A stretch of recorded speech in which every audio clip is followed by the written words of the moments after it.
Thank you, Jesus Christ. Asimshaya just one more time izandla zethu bazalisa phansi. In the name of Jesus, amen. Hallelujah. Siyabingelela kakhulu baba umpostoli. Ngibingelela kakhulu baba umfundisi uMaseko. Abafundisi bonke ingceke zenkosi ezikhona.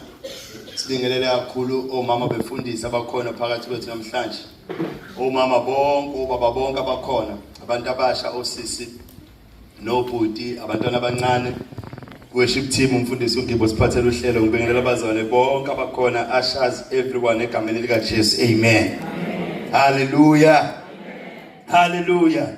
So ke nambona leli thuba nami namhlanje ngitholayo to stand before you ukuthi ngikhulume izwi likaNkulunkulu njengalokho inkosi ibekile enhlizweni yethu. Amen. Ngizocela ke senze njalo ongaphambi kwenu ke usanele igama ngwakamyeni Sibongo. Ngiyamthanda kakhulu uJesu. Amen. Incwadi kaLuke chapter number 22. Noma singaqala ukufunda kuverse 41 but ngifuna uverse number 53. Bese sichecka na John chapter number 18 verse number 11. uJesu uPetro mayibuza ukuthi inkosi singakhiphini inkemba sikadlela nangabe bebuzile but kunamazwi uJohana wabalulayo ukuthi uJesu wathi faka inkemba yakhe esikhwameni sasi akunawo usiphuza yini isitsha noma engesinikezwa ubaba. Amen. Abantu ababethunywe la igqila zompriest omkhulu ukuthi bezobamba uJesu bembophe kodwa uthi kuba laba lenkomishi nginikezwa ubaba. But abantu abazombulala nabazombamba abantu bakwabo bamaJuda njengana abantu abakholwayo futhi ngoba lo uPetro amnquma indlebe nje wayesigqila sompriest omkhulu ethunywe umpriest omkhulu uthi ezobamba uJesu but uJesu uthi no lesitsha ngisinikeze ubaba ukuthi ngisiphuze. Amen. Siyabonga babizwi lakho liyaphila. Khuluma ngalo namhlanje phakathi kithi sifundise ngalo siyale ngalo siqinise ngalo ukhazimulisa uKristu indodana yakho namhlanje ebusuku ngezwi lakhe egameni likaJesu. Amen. Sithola la bazalwane esifunda khona eBhayibheli uJesu sekuya ngasekupheleni kwempilo yakhe njengalokhu sigubha namhlanje ukufa nokuvuka kwenkosi uJesu. Enye yama events le eyenzeka uma ngabe uJesu sekufika isikhathi sokuthi adayiswe abanjwe abulawe. Amen. Lithi iBhayibheli njengoba bekumkhuba wakhe ukuhamba ayothandaza wahamba nabafundi bakhe nala baya entabeni yemnqumo wayesefika esuka kuba ibangana wathi sale bethandaza naye waya lapha wathandaza.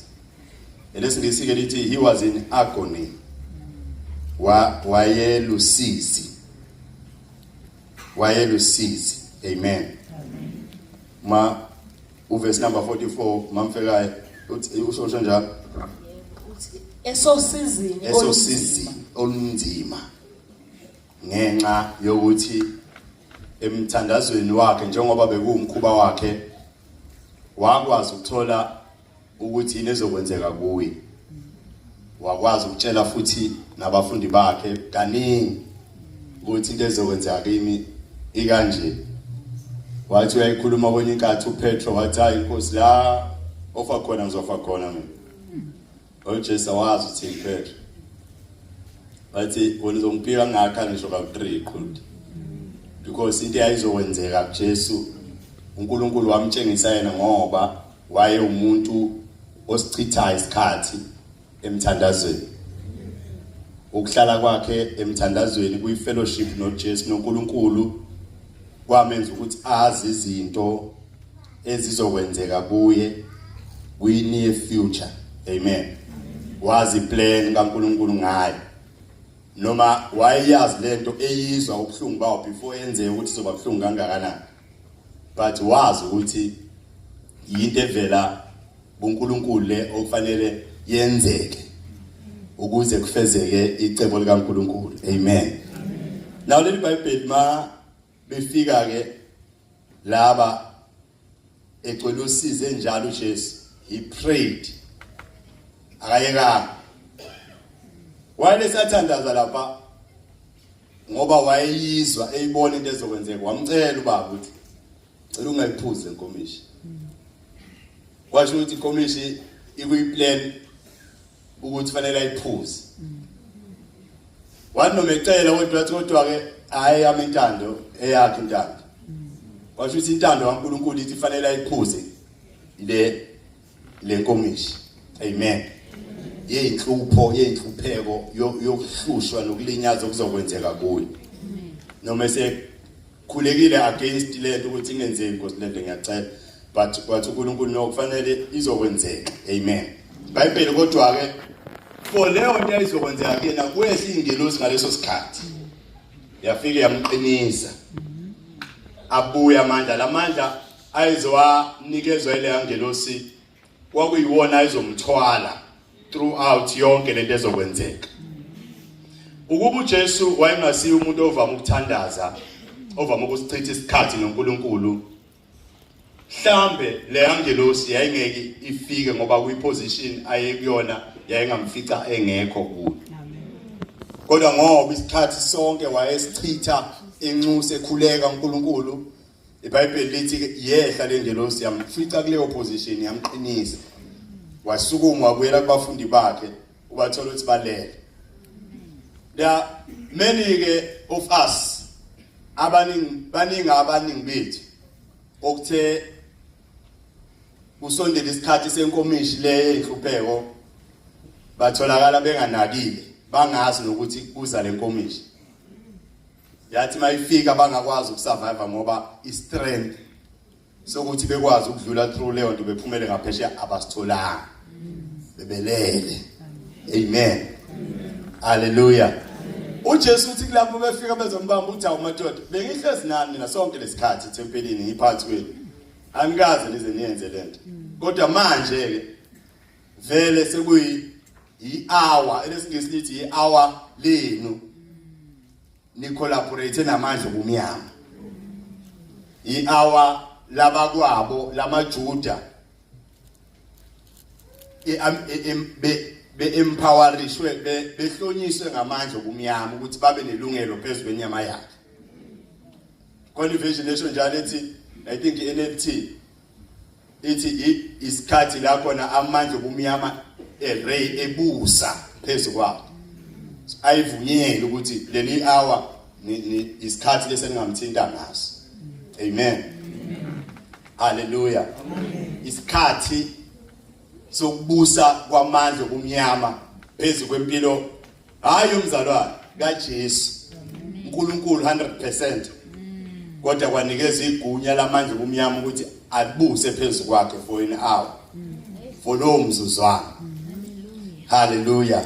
Ama landmarks, as we are restoring ama landmarks of the apostolic church or of the church. Amen. Ama landmarks, a landmark is an object or a feature of a landscape or a town that is easily seen and recognized from a distance. Into noma ekhona emhlabeni noma edolobheni thizeni ekwazi ukuthi ibonakale kalula ukuthi uyibone irecognize ukuthi le yanto leya into yasendaweni ethile le ilandmark ile into emile kuyilandscape emhlabeni edolobheni ethile noma endaweni ethile ewumaka wokuthi lento isendaweni ethile. Uma nje ngasuka la ngikuvala amehlo ngikublindfold ngikufake emotweni noma kuyiplane ngihambe nawe for ama-hour amaningi ungaboni ukuthi uhamba ubhekeni, ngikwehlise ebhanweni masifika la sifika khona ngikumise ngithi yima la bese ngiyaqaqa lento ekubopha ngayo emehlweni. Mawuvula amehlo akho ubone i-Eiffel Tower, into yokuqala ezoringa emqondweni wakho ukuthi ngikuphi la Paris Eiffel Tower. Okay, abayazi abanye abazalwane. Okay, ubone phambi kwakho iTable Mountain. Mawuthi uyabona iTable Mountain le phambi kwakho ungakayitshelwa umuntu ukuthi ukuphi, into ezokuhlika emqondweni wakho ukuthi awu futhi umyeni ungise eCape Town ngoba ngibona into eyilandmark emile engasuki ewuphawu lokuthi lento ikuphi ibonakala ukude. Amen. Ilandmark amanye akhona la emalokishini asethe ama boundaries. Ama landmarks abantu abanye abazi ukuthi kunama landmarks la emalokishini, ema sites, imngcele emakhuleni amagceke asemakhakithi noma makhelwane kuneyikhonkwana lapha ekhona ezashayelwa kudala umasipala wakudala njengamanzi ama-poles lawa phansi ensimbi bayishayela ukungaka ukuthi igceke lala lihamba ligcine la kamini sukela la seqalela kaZulu kugcine la kunesikhonkwane esikhona esihlukanisa lo line lo abanye lezo khonkwane bayikhipha bengazi ukuthi inde bayilahla abanye lezo khonkwane sezagqibeka zikhona mabengagubha kodwa emakhoneni amagceka kubo begubhe kahle bosifica isikhonkwane noma sesirastile siyobe sikhona phansi ngenxa yesikhathi siyagqibeka kunemvula kwenzeka yonke lento sigqibeka isikhonkwane kuze kube ngazuthi asikho lezi ezisetha ama boundaries kanti sikhona mawungagubha kahle uzofica ukuthi awunaso isikhonkwane mungana we ekhaya noma kwakho wobona igceke lamakhelwane walithatha kangana ngoba uyosicinga la ofaya khona uthango lakho uthola ukuthi singala kothango hayi la sikhona khona lezo ikhonkwane zimaka imngcele yilesi kwincwadi yama Proverbs yezaga 22 uthi ningayesusi ikhonkwane ezindala obaba bena bayibekanga zabekelwa lezi ikhonkwane ukuthi kube nemngcele ukuthi uhamba ugcine la awudluli la masudlulele la usungaphesheya but ngenxa yokuhamba kwesikhathi kunemvula kwenzeka isoil erosion umhlabathi ubondelane ugcine kumbozeka ugcina ungazi ukuthi isikhonkwane esikuphi la sikhona mawuya kamasipala banendlela bona yokuvula kuyisystem bekukhombise olayini la behamba khona noma ikhonkwane bengayiboni ngoba banendlela yokwazi ukubona lezo ikhonkwane kodwa nikhona bazalwane amen kwi Christianity ke nathi la uChrist entsindisweni inawo awaya ama landmarks inazo ezawo ikhonkwane insindiso amen okufanele ziqashelwe carefully ngokucophelela ukuthi zisamileni kuyiposition yazo kusahanjwa within ama perimeters azo noma kwaphakathi kwemingcele yazo akugamanxwa ngale amen ukuba ignorant noma ukuba ignorant yes of lezi ikhonkwane a grave danger ingozi yethuna ukuthi umzalwane ube ignorant of ikhonkwane wenze ushayise ngathi awazi unganaki ukuba ignorant ukuba njani wenza njani ukusiba khona kwalokho angisi khona kwalokho ukwenza sengathi awazi ukuthi kunesikhonkwane sibe sikhona i-danger ingozi enkulu for wena ingozi enkulu not kuphela for wena maybe for i-generation isizukulwane sakho because sonke njengoba sila uNkulunkulu une-assignment ngathi sonke abanye assignment yabo maybe imayelana nama-families abo abanye imayelana mhlawumbe nesizukulwane sabo once baphila be-ignorant of ama-landmarks baphazamisa iplan yesizukulwane yonke ukuthi ingenzeki ngokwendlela okufanele yenzeke ngayo ngikhona bazalwane la kwi-Christianity ke lama landmarks kuyincwadi yezenzo kuba umpostoli ukhulumile ekseni namhlanje about umoya ongcwele the Holy Spirit uyena umoya ongcwele is one of uthi Jesu mayehamba uthi bafundi hambani niyohlala lapha ya kuLuke chapter number 24 verse 49 abani niyohlala eJerusalem ningaphumi khona nizokwamukeliswa amandla ma esefikile umoya ongcwele uyofika ninikeza amandla uyena ke oyonifundisa ukugcina konke nganiyala ngakho amen ethi uyena futhi oyoniqhamukelisa kulo lonke iqiniso ngamanye amagama ke umoya ongcwele uyena engathi mhlambe mangingasebenzisa igama nje ngithi uyisikhonkwane esokuqala esibaluleke kakhulu ngoba ngaphandle kwakhe ngeke ukwazi ukubona ezinye ikhonkwane ngoba ziqhibekile khona la but isikhonkwane okumele ube naso okumele akulidele la uzokwazi ukuthi kunesikhonkwane esila uye oyazi indlela yekhonkwane kodwa nikhona bazalwane uyisidingo awukwazi ukuthi ngempela ungasindiswa ube umzalwane ube umntwana kaNkulunkulu ngaphandle ungabi nawo umoya ongcwele awukwazi even ukukhonza uNkulunkulu ngaphandle kaMoya ongcwele incwadi kaJohane lithi ubaba umoya, uNkulunkulu umoya, bazomkhonza ngomoya nangeqiniso, because ngaphandle kamoya kaNkulunkulu asikwazi ukukhonza uNkulunkulu. So siyamdinga isidingo esibalekile kulendlela yobuKristu noma yeChristianity, kulendlela yensindiso. Ngaphandle kwakhe mayekwaziswa yena kwi-equation yonke leyo nsindiso into engekho. Ngaphandle kwakhe awukwazi even to pray, awukwazi ukuthandaza, angikwazi ngisho ukufunda iBhayibheli ngaphandle kaMoya oNgcwele, ngoba uyena ofanele angiyale, angihole, angilidele kulizwi likaNkulunkulu, anginikeze incazelo yalo, ngoba uyena ongiphumisela kulo lonke iqiniso. Ngobuhlakani bami angeke ngikwazi ukuthi ngingafunda izwi likaNkulunkulu ngithole lokho uNkulunkulu akushoyo ngezwi lakhe, ngaphandle kokuthi ngiholwe uMoya oNgcwele. Bible ngakulithi as many as are led by the Spirit of God, these are the sons of God. Laba baholwa ngomoya kaNkulunkulu yilabo ke abangamadodana kaNkulunkulu. Okusho ukuthi if abantu bengaholwa umoya kaNkulunkulu, bengenaye umoya kaNkulunkulu, labo bantu bayaclaima ukuthi bangabantwana bakaNkulunkulu, abasibona abantwana bakaNkulunkulu.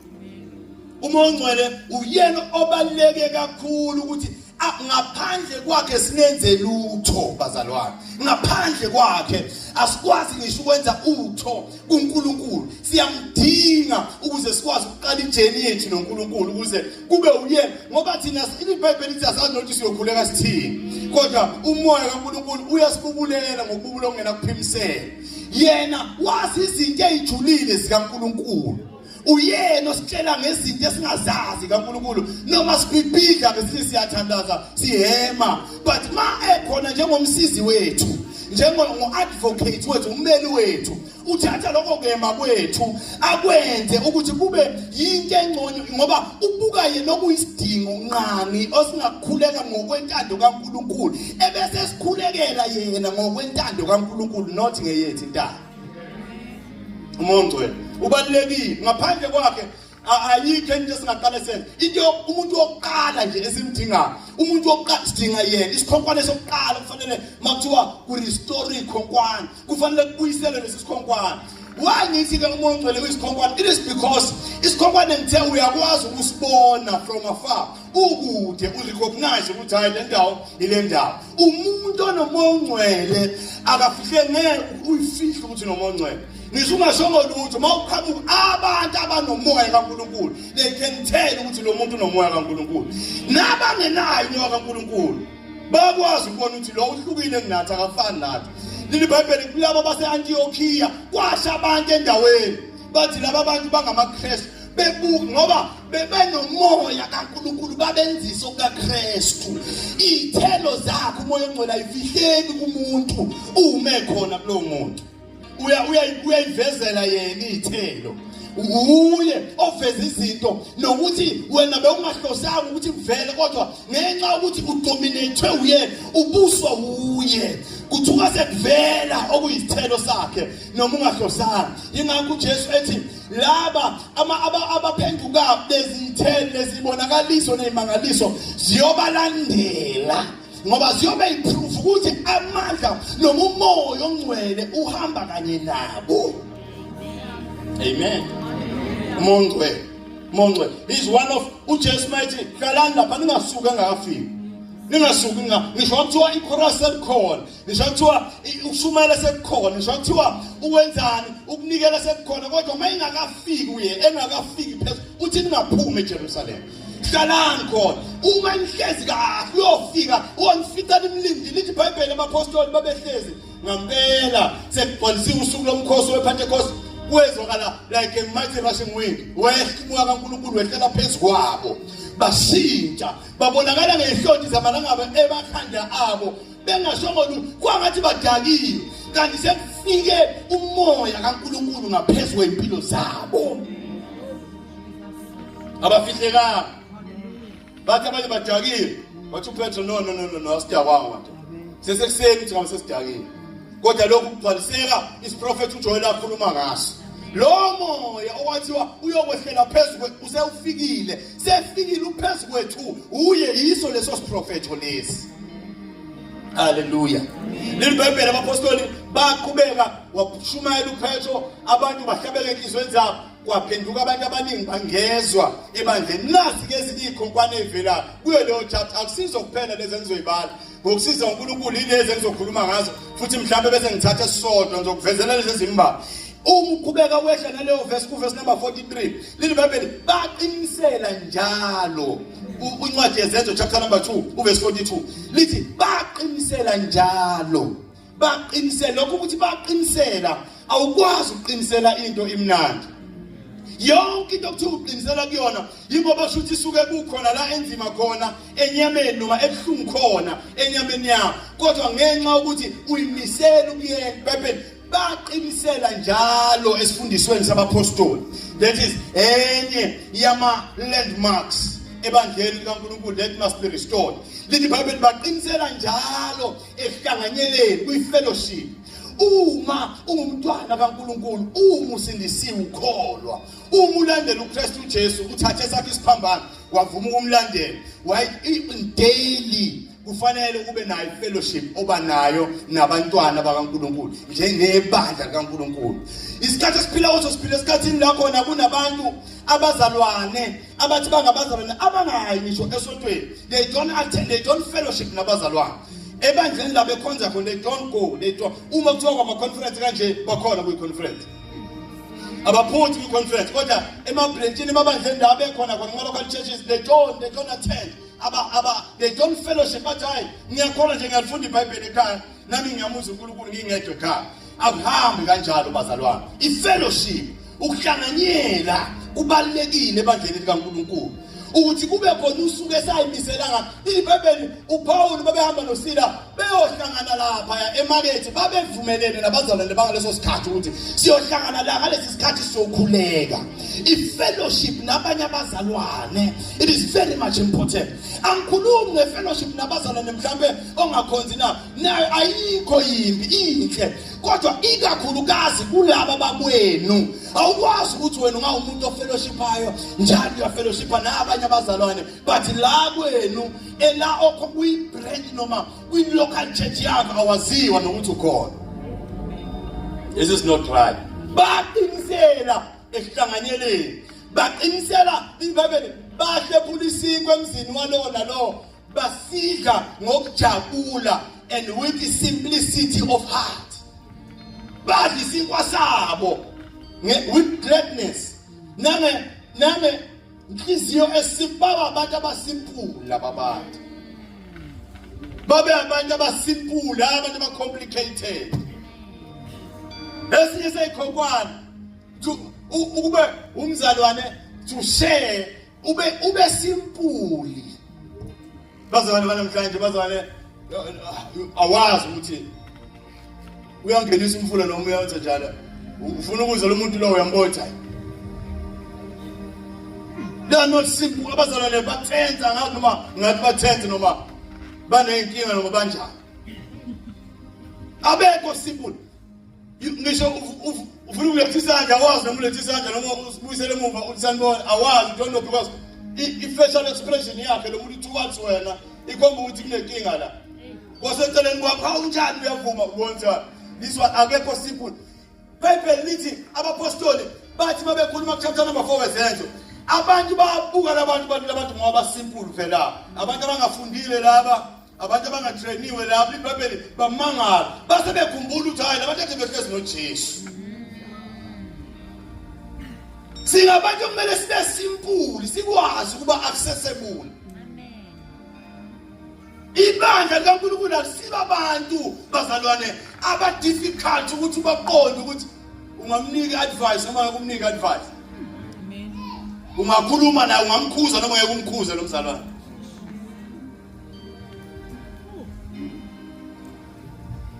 iBhayibheli number 5 baqinisela futhi ekukhulekeni elesingisi in prayers.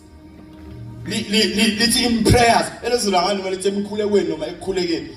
But elesingisi in prayers hayi phela ukuthi baba no, yonke ama-types of prayers that you know baqinisela kuwo.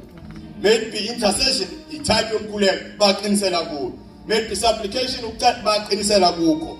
Maybe fasting, i-prayer baqinisela kukho.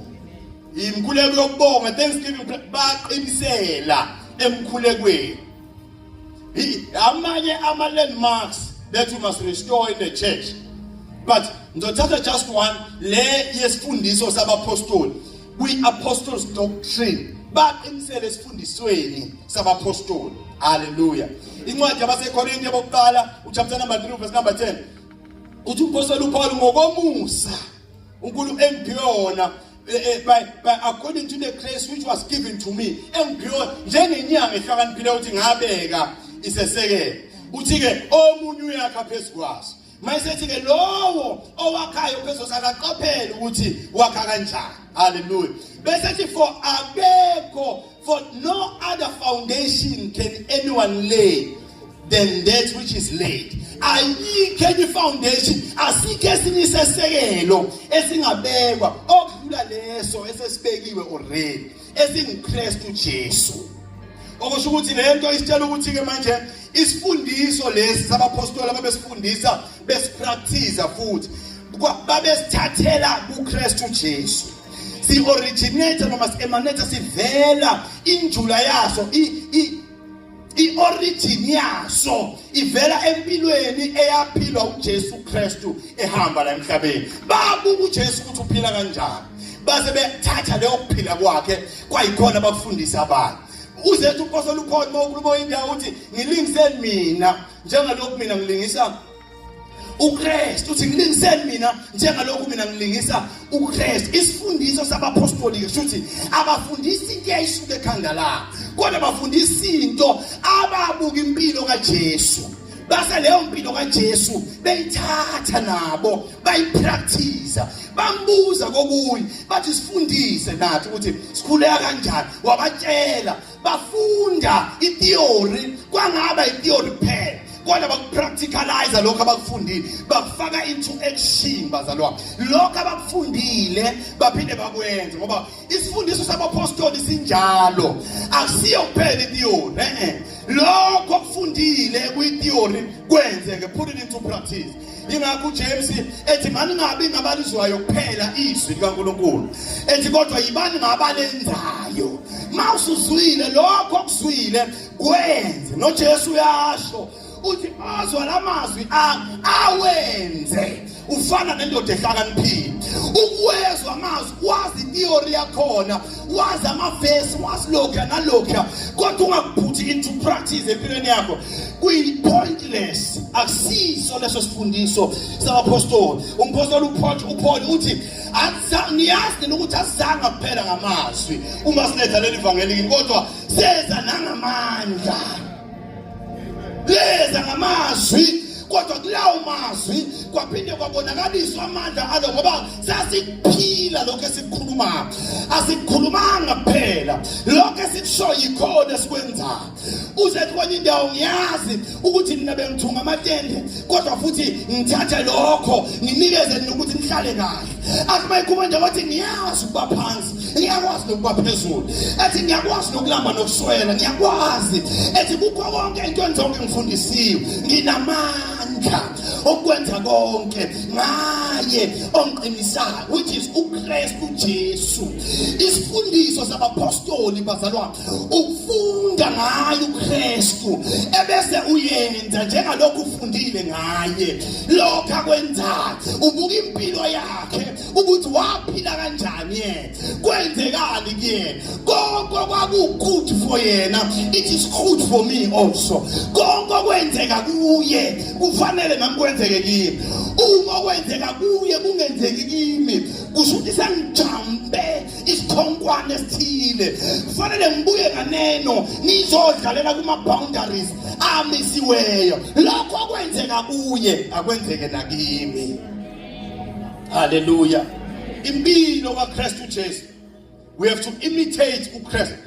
Uzethi umpostoli uPaul, put on Christ, yembathana uKristu. In other words, kuyinkambo yakho usuku nosuku uhamba njengoKristu, wenziso kwakhe uzuphele wena kuvele yena wazama ukuqasha uPaul uPaul uPeter I mean to say wathi intombazane wena kungahambi na wathi intombazana ngima wathi hayibo wena ufana naye nje wathi ngithanga wathi ukhuluma nje ngawe wathi sifazane ngithe angimazi lo muntu but ngenxa uthi wayihlala naye wafunda kuye ukwenza kwakhe nisho se unaware yena kodwa wenziso kwakhe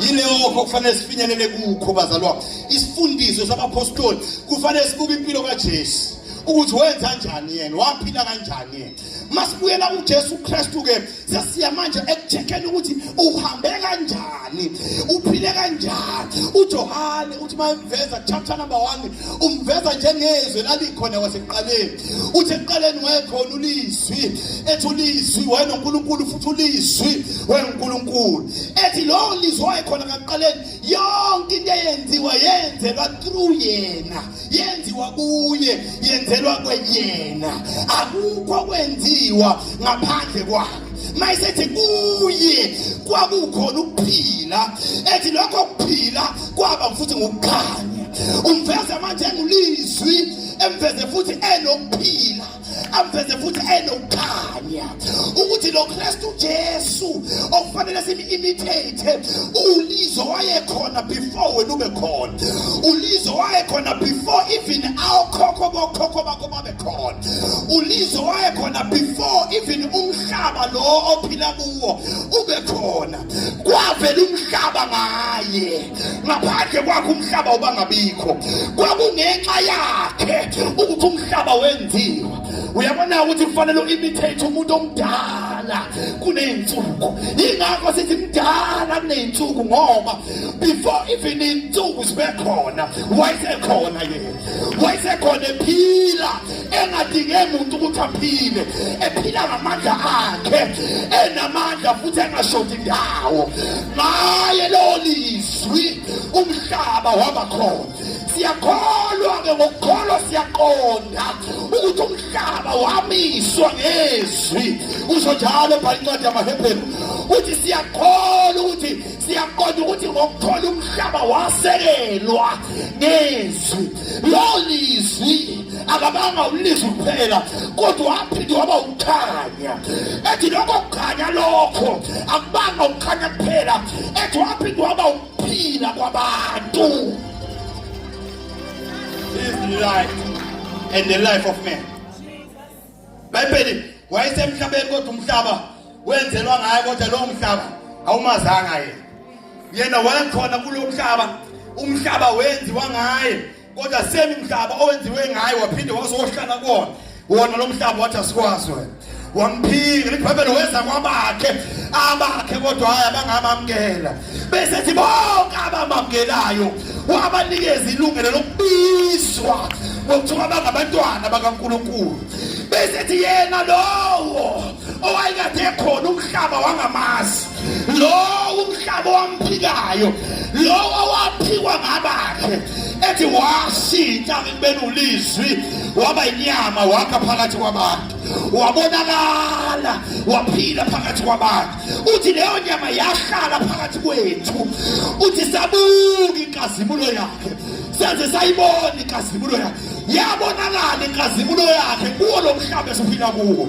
lo mhlaba uyamazi uKristu esenyameni enyathela ngenyawo zakhe phezulu kwawo la ilula izandla phezulu kwaba noqhoko lusuku uqhoko kubo babebona inkazimulo yakhe esenyameni lakho nesona itransport yokuhamba ayolekelela abafundi bakhe bephakathi nolwandle egibela phezulu kolwandle edifaya onke amalozi omhlaba egijima phezulu kwamanzi baze bambone abapostoli bathi isipoki lesiya wathi Peter sona isipoki mina wathi bakunguwe Nkosi isona ngiyise wathi was wahamba phezu kwamanzi noPetro wasusa ifocus yakhe kuye waqwila ngeba yena ukwazi ukukhomanda amanzi nalingilanga wawathulisa ehamba nabapostoli bakhe wathi thula uthi qwala lathula ulwandle nesivunguvungu bamangala babona inkazimulo yakhe bathi kanti lona ungubani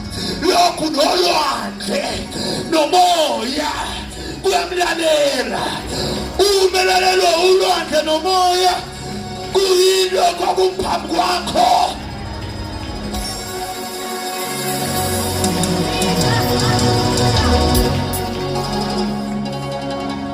Inkazimulo yakhe yabonakala manje ehamba emhlabeni. Bayibona inkazimulo yakhe. Waqala waletha ukuphila because yena ulizwi nje uza kuye kunokuphila. Umfana wase9 bemphele ngebhokisi lomngcwabo wathi mbekeni phana. Wathinta ibhokisi wathi wavuka phakathi umfana efile. Wavuka phi? Wafu Lazarus. Wafika ethuneni ethi uyanuka Nkosi se udliwa zimpethu. Kwasho ukuthi sekufika ulizwi owadala zona impethu. Sekufika ulizwi owuphila. Wakhuluma kulithuna wathi Lazarus phuma. Impethu ezayidlile zayiphalaza inyama yakhe yabuyela kuye. Wavuka ethuneni ephila uLazarus enganuka. Kunuka amaphandisi yathi Nkosi msuseni amaphandisi. Kwaqaqwa amaphandisi ngoba sekufika inkazimulo yakhe in the flesh.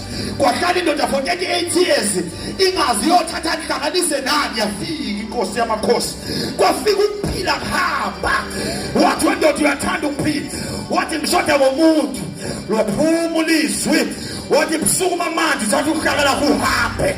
Makafika noma ngabe imeko injani kodwa mase kufike nakufika omdala kunaleyo meko kufika omdala kuneyithuko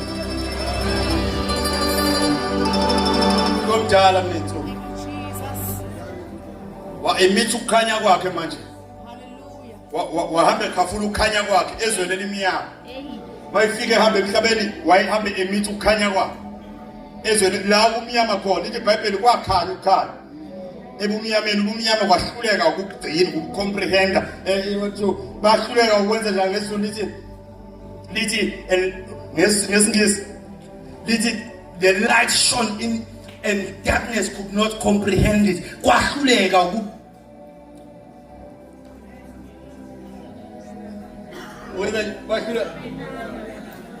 kwahluleka ukumelana na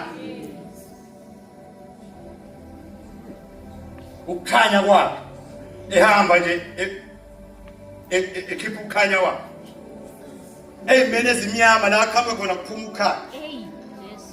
iBhayibheli wangena endlini yakaPhethro wafica uMaPhethro nomkhuhlane semthamo umkhuhlane waphambana naye imiyaga. Mayifika kumnyama yikho hlabelana lethi akumnyama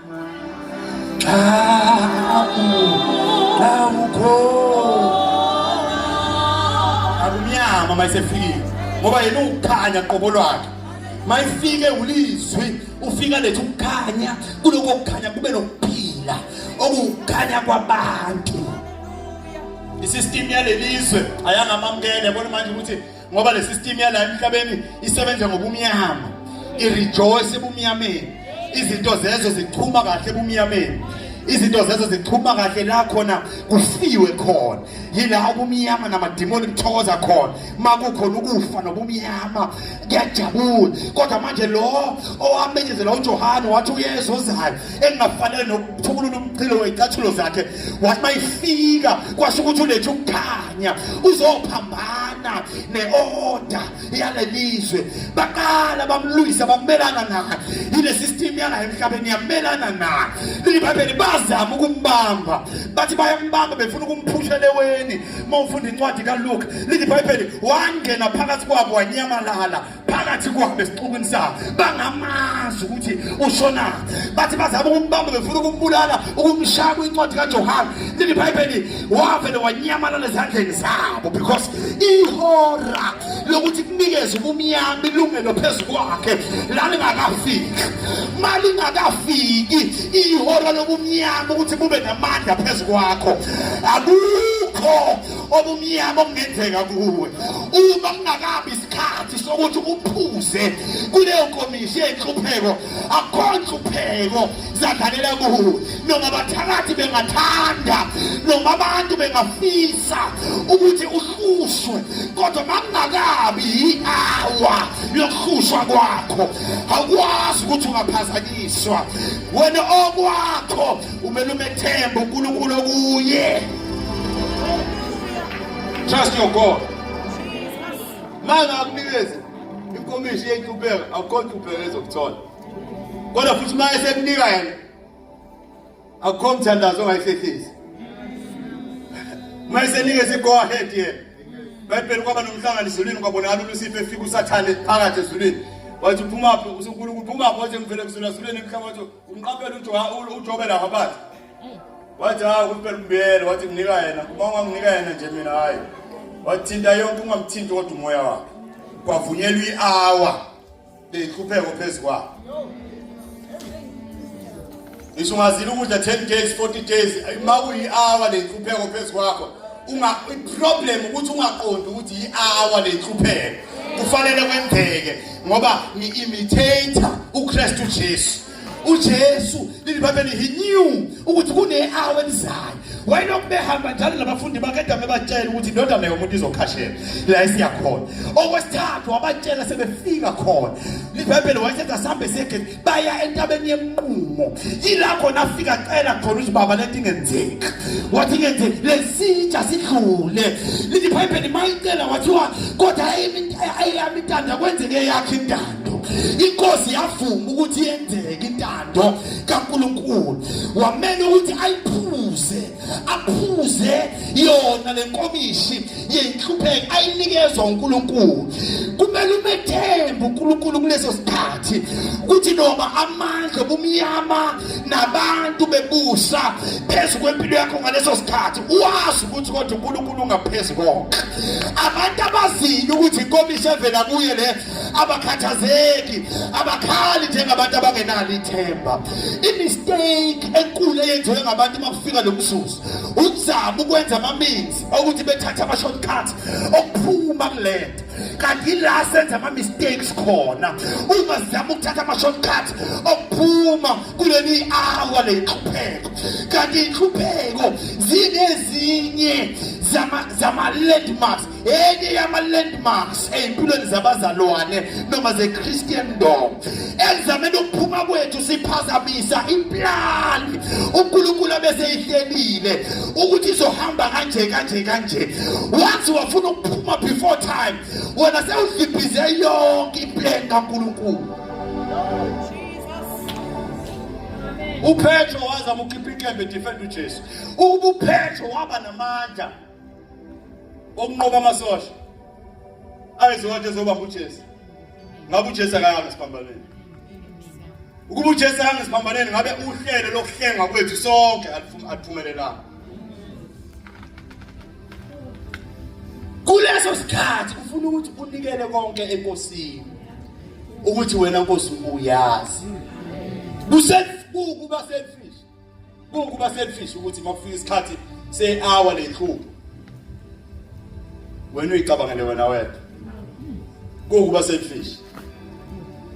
Cabanga maybe lelo hour lenhlupho belizokhulula ifamily yonke. Maybe bezokhulula igeneration indawo umphakathi ohlezi phakathi kuwo ngawo. But uma uselfish uzoyicabangela wena ufuna ukuphuma kulento. Kanti usuphazamisa iplan yonke kaNkulunkulu. Phuza leyo commission futhi. Phuza leyo commission futhi. Phuza ithi ngenxa yesikhathi lesi sikhonkwane sesigqibekile kwaze kwangathi inhlupho akusiyona into ofanele yehlele thina. Kanti even uJesu ushilo wathi ezweni nizohlupheka. Ezweni nizohlupheka. Izinto lezi asitshelile zona. Kodwa uma abazalwane ibandla lifika experience leso sikhathi liyakhohlwa ukuthi ishilo inkosi yamakhosi. Wathi mabengithuka besho konke okubi ngangijabulana inthokozo. Ngoba kwaba njalo nabaprofeti abanandulelayo. Abanamhlanje abazalwane noma bathuka kwasho konke okubi ngabo ngenxa kaKristu. Kuyaphela ukuthokoza kuyaphela ukujabula. I've seen abantu beyeka ibandla not Church of God for All Nations. Ibabeka insindiso. Bethi abazalwane ngangithi balungile abazalwane abasile into abayiveza beyiyona. Unga understand ukuthi we have to drink from that cup. Kunenkomisho kumele siphuze kuyo. Leyo nkomisho uKristu Jesu aphuza kuyo. Le nkomishi yenhlupho. Ama sufferings. Ama persecutions, ukusingelwa. Ukurejectwa ngabantu. Abantu bahlezi befuna ukuba phakathi kwabantu. Hlezi ufuna ukuba phakathi nabantu. Abantu bekurejecta. Bona ngathi akusahambi kahle. Kwaba njalo nabaprofeti abanandulelayo. Mabekukambela amanga. Bek-accuser falsely. Ukhathazwa yini? Asikho kwakho ukuyiphendulela. Enjoy. Bekezela kuleyo komishi. Uzondwa ngabantu without any cause. Ngaphandle kwesizathu. Bevukela abantu bekuzonde izifo. Zonke lezi zinto ama setbacks empilweni. Kube nesitezi ngama delays ezenzeka empilweni yakho ukuthi uyazama usebenza ngamandla akho onke. Izinto ezimelana kodwa zingayi la ufuna ziye khona. Poverty. Zonke lama challenges. Lezi zinto azisho ukuthi uNkulunkulu akanawe. Kube bewazi, kube bewucheka embhalweni yakhe. Ubuyokwazi ukuthi lezi zinto zisho ukuthi uNkulunkulu nawe. Ngoba dimo kwenzeka lezi zinto kuwe. Yila ukuthola kwakho uqiniswa khona. Yila amandla akhe eqiniswa, ila ikhwepha zakho iqina khona. Incwadi yabaseKorinte uthi umpostoli uPaul besibili chapter 4 verse 17. Ulolusizana olulana. Olungolomzuzwana liyasebenzela. Bazalwane, for more exceeding and eternal weight of glory. Lusebenzela thina. Isilinganiso esikhulu kakhulu senkazimulo yaphakade. Whatever sizana noma iluphi usizana olulana okulo manje. Lapho ngicabanga ukuthi lukhulu alukhulu lulana. Alifanelwe nokulinganiswa. Lesisho njalo kwenjalo ithi kuncwadi amaRomane chapter 8 lithi it is not worthy to be compared. Alifanele nanokulinganiswa nenkazimulo ezokwambulwa kithi. Lolu sizana olulana. Lu petrol wokuthi lukuphushela la ufanele uye khona. Lama affliction lezi inhlupho lezi zimo enzima ezenzeka empilweni zethu ezenzeka na kuKristu Jesu. Yizona ezisiphushela kwi-destiny yethu. Le nkomishi yenhlupho ayikwazi ukugwemeka uma umntwana kaNkulunkulu. Awukwazi ukulokhu idelay egcineni iyofika ibambane nawe. Kufanele uenjoy, kufanele ubebezele kuyo, kufanele uthembe uNkulunkulu nawe ukuthi uyokuphumisela ngaphesheya.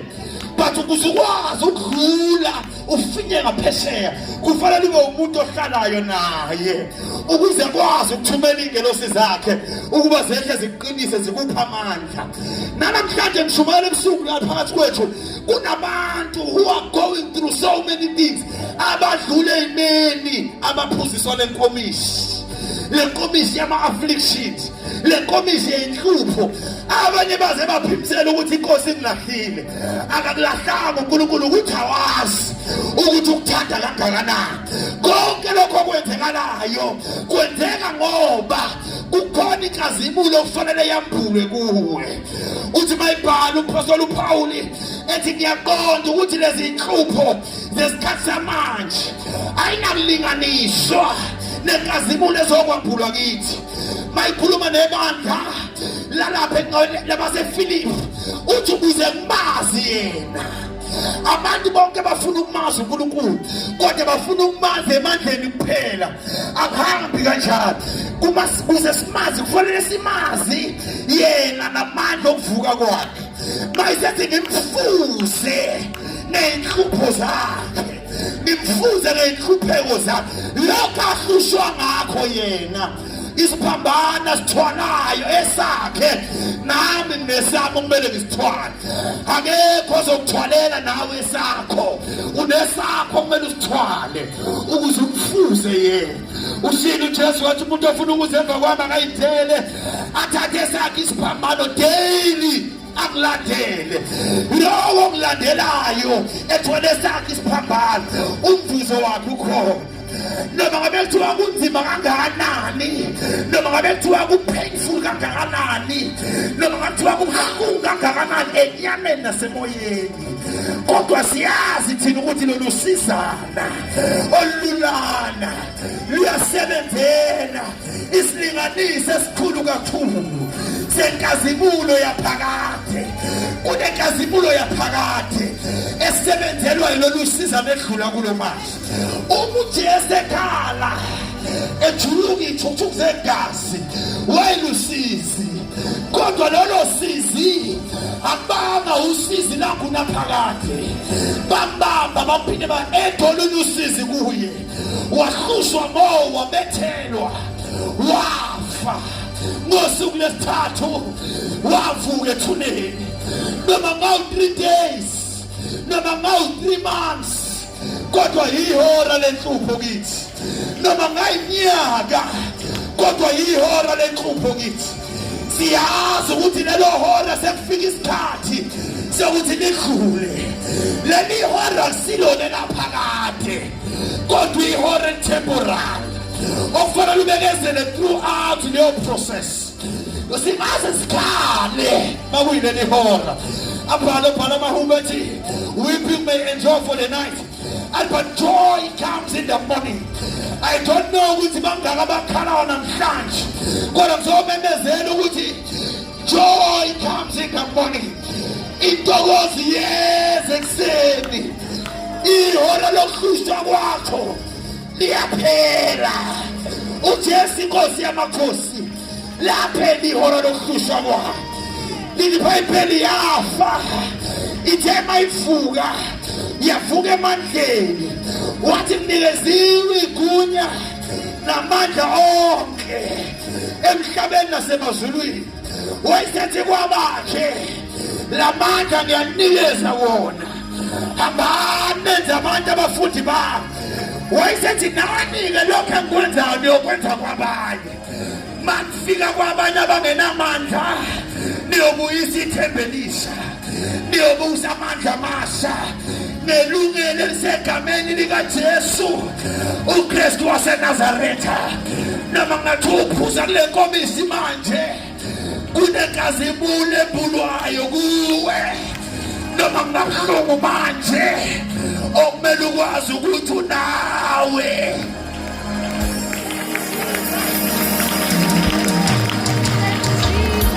Amna ukushiya amna ukuye u-imitator yena nangenhlupho zakhe.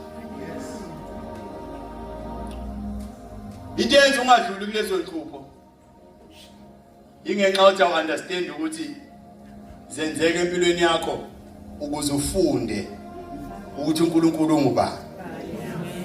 uDavide kwangilungela nami kwangihlushwa ukuze ngazi miso zakho. Bantu abaningi balibele ukukhala, kodwa ekukhaleni kwabo abafuni uNkulunkulu. Ekukhaleni kwabo abafuni uNkulunkulu, bafuna abantu. Mawungakhala ubhekise enkosini ukukhala kwakho, isolution yakho ilapho kuNkulunkulu. Usizo lakho livela kuye, aliveli kubantu, kodwa livela kuNkulunkulu. Uyena owaziyo leyo nkomishi yosizi, leyo nkomishi ayiphuzayo. Watshela uPeter wathi buyisela ikembe, ufuna ngingaphuze enkomishini engiyinikeze ubaba. Leyo yinto odlula kuyo, unawo uNkulunkulu. Never doubt it. Mtheno muhambe emanzini amaningi, wathi mfule amanzi anakukhukhula. Wathi noma ungadlula emlilweni namalanga bomlilo ngeke akushise. Trust him. Methembe.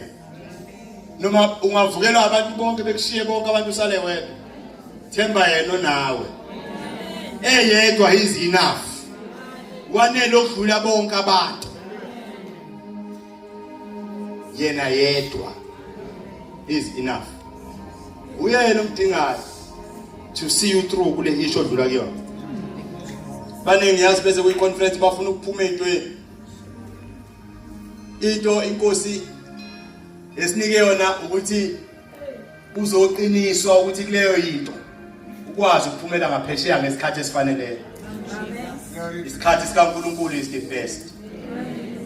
Baye bafuna ukuphuma manje awukavuthi.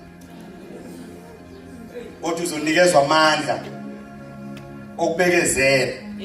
Bebe uJesu kwehla ingelo sizamqinisa. Haleluya. Wakwazi ukuthwala isiphambano. Wakwazi ukumela lo babuhlungu ngoba waqiniswa.